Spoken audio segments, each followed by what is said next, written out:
The auctioneer's gavel cracked through the air, sealing the fate of the chestnut mare named Ruby. "Sold to the highest bidder," he announced, his voice echoing across the dusty arena. The buyer, a large-scale breeder, nodded curtly, not even glancing at the animal. To him, she was just another reject, a horse with a crooked leg and a wild eye, worth nothing but the cost of transport. Ruby stood alone in the corner of the holding pen, her coat dull and patchy, her ribs visible beneath thin skin. She had been passed over at every show, deemed too unpredictable and damaged to ever be a champion. Her left foreleg bore an old injury that had healed crooked, making her gait uneven. Now, she was being shipped off to a kill buyer's facility, her final destination already decided. The transport company loaded her onto the trailer without ceremony or kindness. They checked the address on their manifest, Maple Creek Ranch, Route 47, and drove off into the morning fog. What they didn't know was that the paperwork was wrong. A coffee stain had smudged the 47 into 74. Ruby wasn't headed to Maple Creek Ranch. She was accidentally going to Pine Ridge Ranch, a completely different place. Pine Ridge Ranch was run by a young couple, Sarah and Ben Martinez, who'd only been in business for 2 years. They specialized in rehabilitating horses that no one else wanted: old horses, injured horses, horses with behavioral problems. Their small barn was full of second chances. They didn't expect a new arrival that morning. When the trailer pulled up unannounced, Ben was the first to meet it, confused and unprepared. "We didn't order a horse," Ben said, scratching his head as the driver stepped out with a clipboard. The driver, a tired-looking man in his 50s, shrugged. "Manifest says Pine Ridge Ranch, Route 74. That's you, right?" Ben checked the paperwork. The name Ruby was listed, along with the words "Reject Mare, Final Destination." His stomach turned. "This isn't our horse," he said quietly, understanding what final destination meant. The driver sighed impatiently. "Look, I don't have time for this. If you don't want her, I'll just leave her at the gate and let the buyer sort it out. She's a reject anyway. No one will miss her." Before Ben could protest, the trailer door swung open. Ruby stepped out, limping badly, her head low. She looked exhausted, defeated, and utterly broken. Ben's heart cracked open at the sight. Sarah came running from the house, her boots kicking up dust. "Who's this?" she asked breathlessly, her eyes immediately filling with tears at the sight of the skinny mare. Ben explained the mix-up in a low voice. "She's not supposed to be here. The paperwork is wrong. She was supposed to go to somewhere else." He couldn't bring himself to say slaughter. Sarah looked into Ruby's dull, hopeless eyes. "She stays," Sarah said firmly. The driver didn't argue. He handed Ben the paperwork, climbed back into his truck, and drove off, leaving Ruby standing in the middle of the yard. The mare swayed slightly, as if the ground beneath her wasn't quite solid. Sarah approached slowly, speaking in a soft, soothing voice. "You're safe now," she whispered, reaching out to touch Ruby's neck. Ruby flinched, then relaxed, leaning into the touch, as if she'd been starving for kindness. Sarah led Ruby to an empty stall, cleaned her wounds with gentle hands, and gave her fresh hay and cool water. Ruby drank deeply, then stood in the corner, head down, eyes half... "You're not a reject," Sarah whispered, stroking her mane. "You're just misunderstood." That night, Sarah checked on Ruby one last time. The mare wasn't sleeping. She was standing at the stall door, staring out the window toward the dark woods beyond. The next morning, Sarah found Ruby pacing restlessly along the fence line. The other horses were grazing peacefully, but Ruby ignored them. Her attention was fixed on the tree line at the edge of the property, her ears swiveling constantly. "What is it, girl?" Sarah asked, but Ruby just whinnied softly, urgently, as if trying to communicate something important. Sarah had worked with horses her entire life, but she'd never seen behavior quite like this. Over the next 3 days, Ruby's strange behavior intensified. She refused to eat unless Sarah was nearby, and she would follow Sarah around the ranch like a shadow, constantly nudging her toward the woods. Ben watched with growing fascination. "She's not broken," he said one evening. "She's trying to tell us something." Sarah nodded slowly. "But what?" The answer came the next afternoon, when Ruby finally made her intentions impossible to ignore. Sarah was cleaning out the barn when Ruby began making a sound she'd never heard before, a desperate, high-pitched whinny that sent chills down her spine. Sarah dropped the pitchfork and ran outside. Ruby was at the gate, pawing frantically at the ground, her eyes wild. Okay, Sarah said, opening the gate. "Show me." Ruby immediately bolted toward the woods, moving faster than Sarah thought possible for a horse with her injuries. Sarah followed, running to keep up. Ruby led Sarah deep into the forest, through thick undergrowth and over fallen logs. Sarah's lungs burned, but she didn't stop. Ruby kept looking back, making sure Sarah was following. Finally, they reached a small clearing. Ruby stopped and whinnied again, louder this time. Sarah pushed through the last of the brush and froze. In the middle of the clearing was a tiny foal, barely able to stand, covered in mud and shivering violently. It was crying weakly. "Oh my God," Sarah breathed, rushing forward. The foal was a palomino, probably only a few days old, and clearly abandoned. Its umbilical cord was still partially attached, infected, and swollen. The foal tried to back away but collapsed onto its side. Sarah knelt in the mud, carefully scooping the tiny animal into her arms. It weighed almost nothing. "How did you find this?" she whispered to Ruby, but the mare just stood watch, head high, protective. Sarah carried the foal back to the ranch, with Ruby walking beside her the entire way, never leaving the baby's side. Ben helped Sarah set up a heat lamp and began treating the foal's infected cord and dehydration. They worked through the night, taking turns bottle feeding the weak baby. By morning, the foal was stable, but still critical. "This is a miracle," Ben said quietly. "If Ruby hadn't found him, he'd be dead within hours." The local veterinarian came the next day and examined both Ruby and the foal. "This foal is a purebred palomino," Dr. Chun said, checking his markings. "There's a breeder about 20 miles from here who reported a stolen pregnant mare 3 weeks ago. She must have escaped, given birth in the woods, and died or been recaptured. The foal was left behind." She looked at Ruby with new respect. This mare saved his life. "She's a hero." Word spread quickly through the small ranching community. The local news picked up the story, "Rejected horse saves abandoned foal." People began calling Pine Ridge Ranch to hear the full story. Sarah told everyone who would listen, Ruby was supposed to die. Instead, she saved a life. The foal, now named Phoenix, grew stronger each day, and Ruby never left his side. She had become his mother, his protector, his guardian angel in chestnut form. But the story wasn't over. A week later, the original buyer, the man who had purchased Ruby at auction, showed up at Pine Ridge Ranch, demanding his property back. He was a heavy-set man with cold eyes named Carl Jennings. "That horse is mine," he said. "I paid for her. The transport company's mistake doesn't change that." Sarah and Ben stood between Jennings and Ruby, who was protectively positioned in front of Phoenix's stall. "She saved a life," Sarah said. Jennings laughed harshly. "I don't care what she did. I paid $300 for her meat weight. She's coming with me." Ben stepped forward. "We'll pay you back. $600. Double what you paid." Jennings's eyes narrowed with greed. "She's worth more now that she's famous. 5,000, or I'm taking her right now." Sarah's heart sank. They didn't have $5,000. The ranch was barely breaking even as it was. They were going to lose Ruby. That night, Sarah sat in Ruby's stall, crying into the mare's neck. "I'm so sorry," she whispered. "I promised you were safe, but I can't afford to keep you." Ruby pressed her forehead against Sarah's chest, as if trying to comfort her. Then something unexpected happened. Sarah's phone began buzzing nonstop. Text messages, emails, voicemails. The local news story had gone viral online.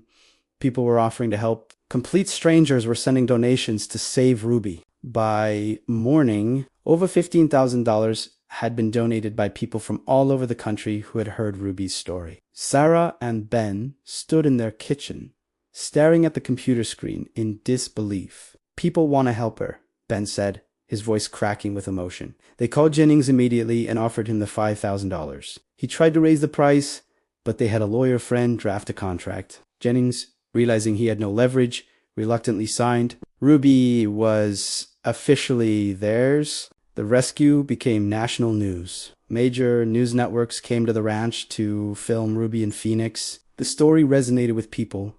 A rejected, injured horse, destined for slaughter, had saved an abandoned foal and captured the hearts of thousands. Letters poured in from children, families, and even other ranches. Ruby gave us hope. One letter read, "If she can be saved, maybe we all can be." Sarah read every single letter, tears streaming down her face. Ruby's transformation was remarkable. With proper care, good nutrition, and love, her coat began to shine. Her ribs filled out. Her eyes, once dull and lifeless, now sparkled with intelligence and warmth. The crooked leg would never fully heal, but it didn't slow her down. She moved with purpose now, always keeping Phoenix close. The foal grew rapidly under her care, his golden coat gleaming. They became inseparable, a symbol of second chances and the power of compassion. Sarah and Ben used the remaining donations to expand their rescue operation. They built new stalls, hired a part-time veterinarian, and began taking in more reject horses animals that other people had given up on. Each new horse that arrived at Pine Ridge Ranch was greeted by Ruby, who seemed to understand that this was now a place of healing. She would stand at the fence, welcoming them, as if saying, "You're safe here." I was scared too. One of the new arrivals was a blind Appaloosa mare named Stella who had been scheduled for euthanasia. Stella was terrified, constantly calling out, disoriented in her darkness. Ruby immediately took charge. She stayed by Stella's side day and night, guiding her around the pasture, leading her to water and food, teaching her the layout of the ranch. Within 2 weeks, Stella was confident and calm, following Ruby's reassuring presence. It was as if Ruby knew exactly what each broken soul needed. Another rescue was a retired racehorse named Thunder who had been abused and had become aggressive toward humans. He would charge at anyone who entered his pen. Everyone was afraid of him except Ruby. She walked right up to Thunder's fence and stood there calmly, unflinching. Thunder charged, then stopped just short of the fence, confused.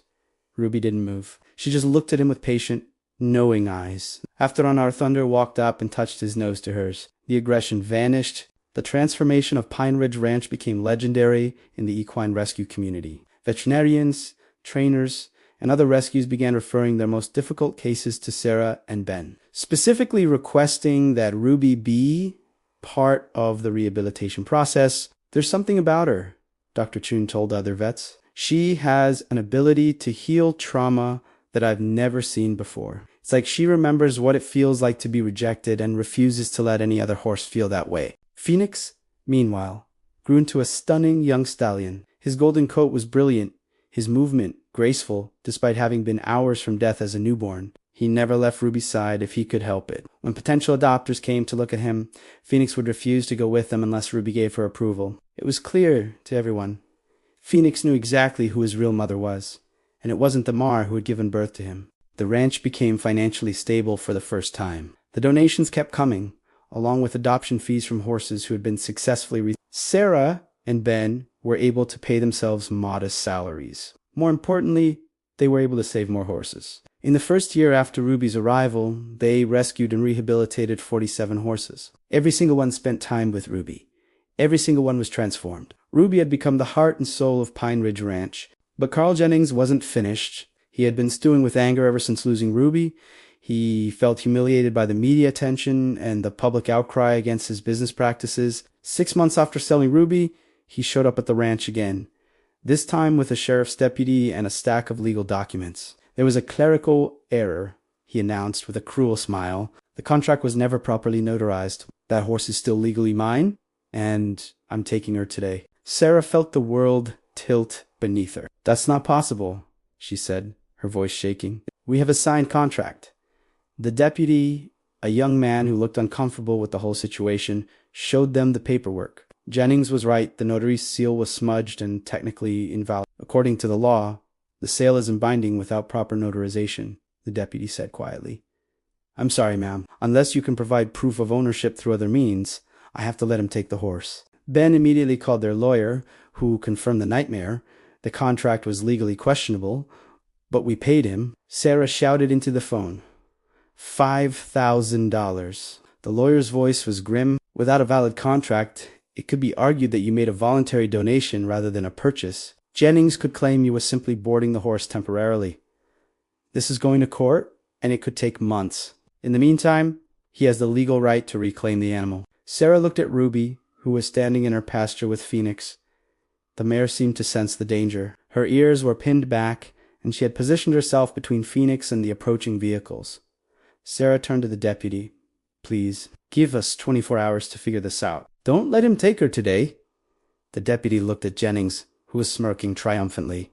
"She's my property," Jennings said. I'm taking her now, or I'm pressing charges for theft. What happened next would be talked about in the community for years. Phoenix, now a yearling, suddenly bolted from the pasture and ran straight toward the group of humans. He positioned himself in front of Ruby and let out a challenging scream, a sound young horses rarely make. Then, one by one, every rescue horse on the property came running.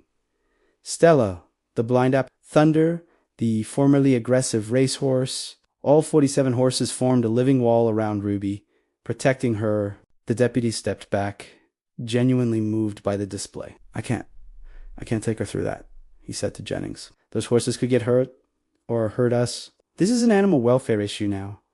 Jennings's face turned purple with rage. You're refusing to do your job. The deputy stood his ground. I'm giving these folks 24 hours to get a lawyer. If you don't like it, file a complaint. Jennings stormed off, but everyone knew he'd be back tomorrow with more authority. That night, Sarah made a desperate decision. She called every news outlet that had covered Ruby's original story. She posted on social media, explaining the situation. Carl Jennings is trying to take Ruby back to send her to slaughter, even after everything she's done, Sarah wrote. He's using a technicality to steal a horse that has saved lives and inspired thousands of people. If you believe in justice, please help us. She hit post and prayed for a miracle. The response was immediate and overwhelming. Within 2 hours, the post had been shared 50,000 times. Major animal rights organizations released statements condemning Jennings. A U.S. congresswoman from their state tweeted about the case, calling it a moral outrage. By midnight, 3 prominent lawyers had offered to represent Sarah and Ben pro bono. The next morning, when Jennings showed up with reinforcements, he was met by a crowd of over 300 protesters blocking the ranch entrance. News helicopters circled overhead. Jennings tried to push through the crowd, but the protesters, many who had driven hours to be there, linked arms and refused to move.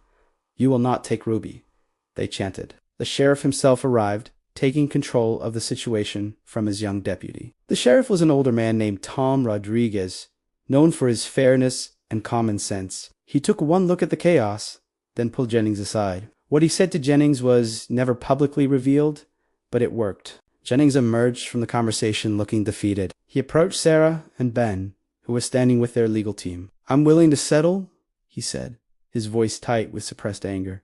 $10,000, and you keep the horse. But I want it in writing that I am portrayed as the victim of a clerical error, not the villain. Sarah wanted to refuse on principle, but their lawyer nodded urgently. Take the deal, he whispered. It ends this now. A proper contract was drawn up on the spot, with multiple witnesses and a notary present. Jennings signed, took his check, and left without another word. The crowd erupted in cheers. Ruby, watching from her pasture, let out a long, triumphant whinny. Phoenix reared up beside her, celebrating in the only way a young horse knows how. Sarah collapsed into Ben's arms, sobbing with relief. Ruby was theirs, legally and permanently. The nightmare was over. The horses had won. In the weeks following the legal victory, something unexpected happened. Donations flooded into Pine Ridge Ranch, not just to cover the $10,000 they'd paid Jennings, but far beyond. People sent money from every state in the country and from 17 foreign countries. Within a month, the ranch had received over $200,000 in donations. Sarah and Ben were overwhelmed, humbled, and determined to use every penny to honor Ruby's legacy and save more lives. They expanded the ranch, adding 20 more acres and building a state-of-the-art rehabilitation facility. They hired 2 full-time staff members and a resident veterinarian. They created a program called Ruby's Second Chances, which provided free rehabilitation services for horses that would otherwise be euthanized or sent to slaughter. In the first year alone, the program saved 112 horses. Every single one of them spent time with Ruby, who had become the ranch's unofficial therapist and guardian angel. Ruby's story inspired other rescues across the country. Dozens of organizations reported increased donations and adoption rates after sharing Ruby's story with their communities. People needed to be reminded that these animals are worth saving, one rescue director said. Ruby proved that a horse of the world called Worthless could change everything. The ripple effect of one delivery truck's mistake had sparked a nationwide conversation about the value of reject animals and the people who refused to give up on them. Phoenix, now fully grown, became a therapy horse. His gentle temperament and remarkable story made him perfect for working with children who had experienced trauma. He seemed to have inherited Ruby's gift for understanding pain. Kids who wouldn't speak to therapists would open up to Phoenix, running their small hands through his golden mane and whispering their secrets. Ruby would often stand nearby during these sessions, watching over Phoenix and the children with the same protective instinct she'd always had. 3 years after her arrival at Pine Ridge Ranch, Ruby did something that shocked everyone. She gave birth to a healthy foal, a beautiful chestnut filly. The veterinarian Wazami's Ruby's injuries should have made pregnancy nearly impossible, and no one had even realized she was pregnant until late term. Sarah named the filly Hope. Ruby was an attentive, loving mother, and Hope inherited her mother's intuitive understanding of broken creatures. The legacy was continuing to the next generation. Ruby lived to be 28 years old, an impressive age for a horse who had once been hours from slaughter. She spent her final years as the matriarch of Pine Ridge Ranch, overseeing the rehabilitation of hundreds of horses. She was never ridden her. Crooked Leg made that impossible, but she didn't need to be ridden to be valuable. Her worth was measured in lives saved, hearts healed, and souls restored. She died peacefully in her sleep, surrounded by her family, Phoenix, Hope, and Sarah. On the day Ruby died, something extraordinary happened. Every horse on the ranch, over 60 animals, gathered around her stall. They stood in complete silence for nearly an hour, heads bowed, as if holding a vigil. Even Stella, the blind mare, somehow knew where to stand. Sarah watched through her tears, understanding that she was witnessing something sacred. These horses knew they owed their lives to Ruby. They were saying goodbye to the one who had saved them all. Sarah and Ben buried Ruby on the highest hill on the property, in a spot where she could watch over the entire ranch. They planted a cherry tree over her grave and commissioned a bronze plaque that read, "Ruby, the rejected horse, who rejected giving up. She arrived by mistake and changed everything."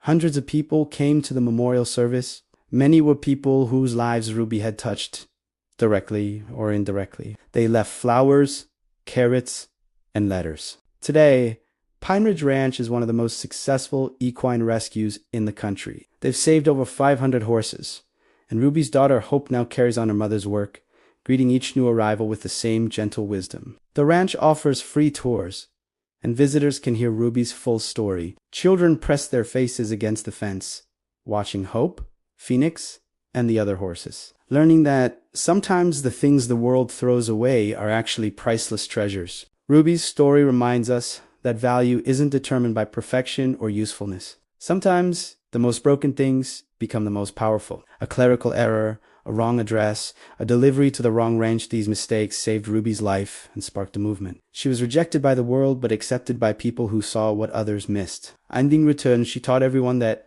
compassion is never wasted, that every life has purpose, and that sometimes wrong turns lead to exactly where we're meant to be.